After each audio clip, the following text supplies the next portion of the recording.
all, in our lecture series of PPCM, in our previous lecture we have seen one problem based on the crashing of networks. Okay, now we start our next unit, that is the contract management. In contract management we have studied tender and contract. So what do you mean by tender? Tender is nothing, it is only the invitation which is we provide to supplier for a competitive offer, win a contract for a supply of their product or service. Means if we want to purchase any product, for that we invite open bid, so we get number of invitation from different suppliers, and the bid which we like we have to select, and after that we have follow the other process. So there is a difference between the tender and contract. In tender we have provide specification, conditions, and what document you have to provide, etc. But in contract that is simple, we have agreement. Means if you have provide a tender for any product, then many suppliers came with invitation and you have to select one invitation according to your bid.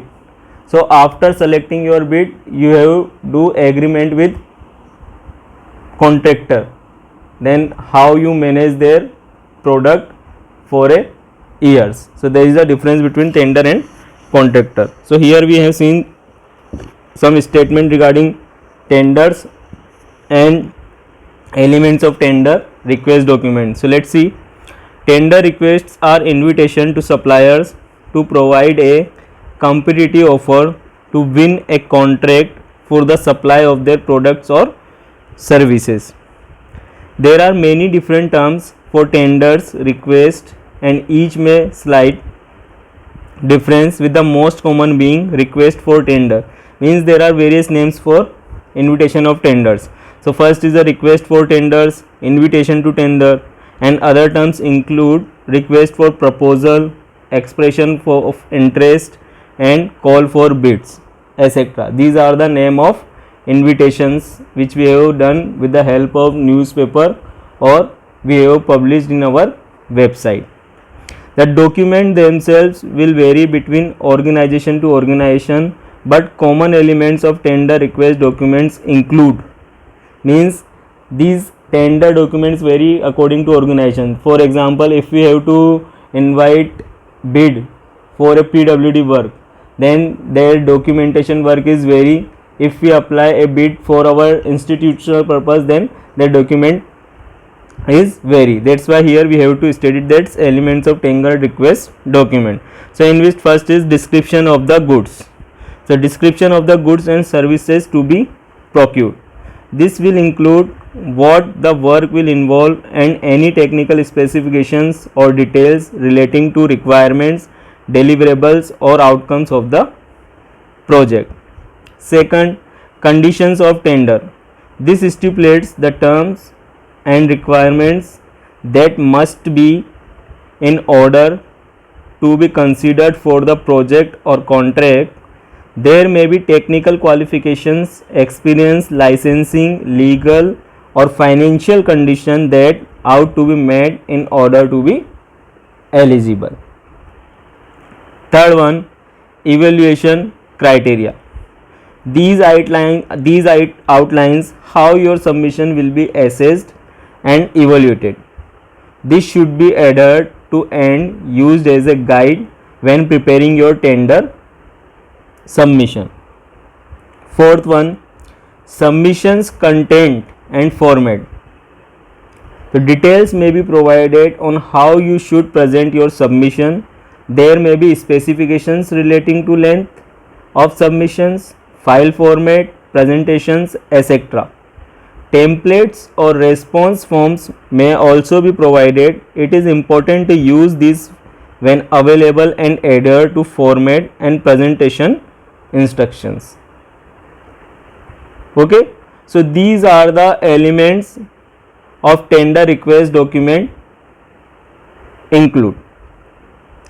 Now types of tenders. So here we have different types for tender, which we have seen here. First is open tendering.